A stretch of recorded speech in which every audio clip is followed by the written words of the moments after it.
Holy.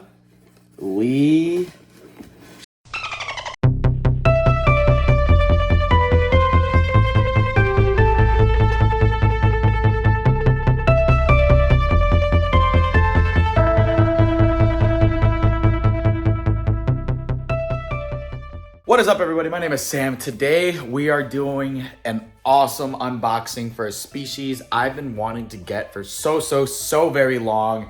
It's gonna be incredible. I am super excited for it. Obviously, I'm kind of posting this after I unbox it because, you know, I gotta make sure the animal's okay and everything. But yeah, let's go ahead and go to my pre-recording of me unboxing one of the coolest and probably the most beautiful tortoise in the entire world. All right, y'all, time for the moment of truth. So, little background. For those of you that are not aware of what ESA is, that is the Endangered Species Act.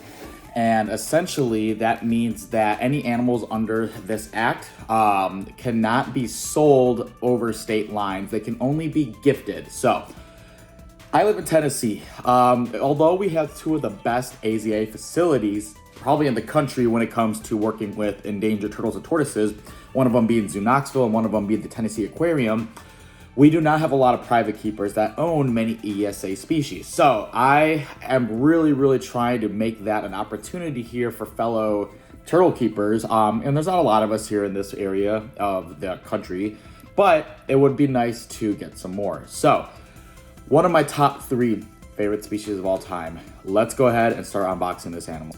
Our handy dandy knife here. And I cannot tell you guys how excited I am for this freaking animal here. Got that open. Everything is well insulated. All right. Holy shit. This is insane. So, this is the critically endangered Madagascar radiated tortoise. Absolutely the most beautiful tortoise in my mind in the world. That is crazy. I cannot tell you guys how freaking excited I am right now. This was gifted to me by a friend over in Texas. I'm not gonna name him right here just because privacy reasons, but this is the first step to opening an opportunity for people in Tennessee because there is only, I think, 2 other breeders in the state.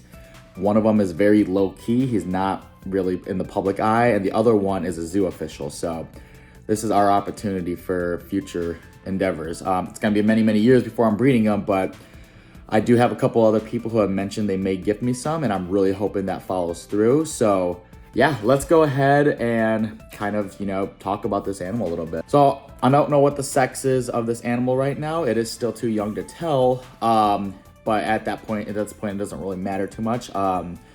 This is, again, a critically endangered species that falls under ESA, which is the Endangered Species Act. There's a lot of breeders of these in Texas and Florida, so those are probably the heavier areas. If you're ever interested in buying some, you can get some there. But other than that, these animals are super heavily trafficked by poachers, and it's really unfortunate because they are so valuable.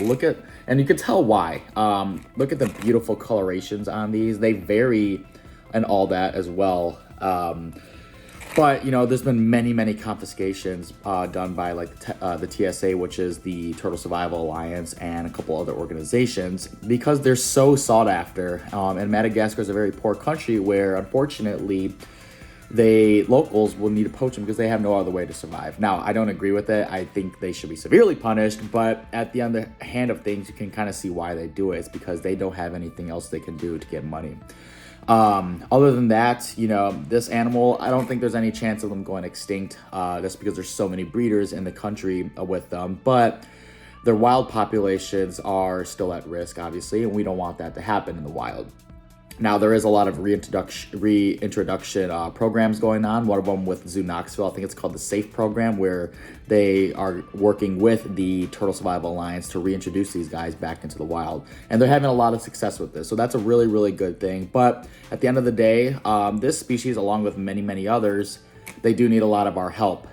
So any money you guys can donate to some of those good programs and stuff really does go a long way. All right, so we're gonna go ahead and get him all set up. I currently sold some of my animals, so what's gonna happen is I'm gonna move some of my grow out tubs onto this shelf over here. But in the meantime, I kind of got it in my little basement bathroom. Oops. That's what happens when you have a lot of animals. But I'm rearranging some stuff now and moving some stuff around. So hopefully we can get that all set up so it's not sitting in a bathroom. But so his tub here, I have it set up like I have all my hatchlings set up. It holds a lot of humidity. It has a very, what's the word I'm looking for? Controlled climate, where I can adjust or keep the humidity in check. I can keep the heat in check. He has everything he needs in here. A very deep substrate if he wants to burrow down. He's got his water dish, and he's got a couple of live plants in here too. Okay, so I have a shallow water dish here. I am gonna actually change this out because I don't keep it absolutely full because there is a risk of him flipping.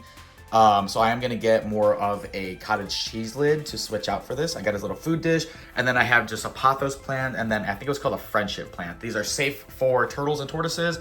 I've made sure they've been cleaned off properly. He's got a little hide under here, and it's only in a 61 quart tub. So I've been told I can keep them in even things smaller than this. A lot of people use setups like this when growing out turtles and tortoises because it is controlled. Yeah, it's not a beautiful bioactive enclosure, but it has everything it needs. So for the time being, this little guy is going to live in here until he gets a little bit bigger, and then I'm gonna make him a beautiful, naturalistic, bioactive setup indoors, and then have something from outdoor once he's large enough. But I'm just so happy to be able to own one of these animals. It is something I've never thought I'd be able to own before. Look at him go. Oh my God, he's so cute. And if I'm telling you guys the truth, this was one of my top 3 bucket list species. This is probably the #2 species I've always wanted to own. So I got 2 more species on the top 3 list. Obviously that list will change because I will get those animals some way or another. I will get my animals, and I will be able to open more doors and be able to work with more animals. But slowly but surely, we are working our way up in the tortoise world, and I am so happy. Look at those cute little legs. Oh my God, he's so cute. I cannot believe this. I literally, like, I can't even, like, fathom how excited I am to be able to own this animal. So yeah, if you guys have a guess of what other animals I'm trying to get on my bucket list, put them down in the comments. If you guys have any questions or anything about radiated tortoises, or if you live in a state where you can legally purchase them, let me know. I got breeders who are looking to sell. So yeah, and for the time being, you know, we're just gonna have them chilling here, and we are gonna give you guys awesome updates of it. And yeah, thank you guys so much for watching. We'll see you in the next video.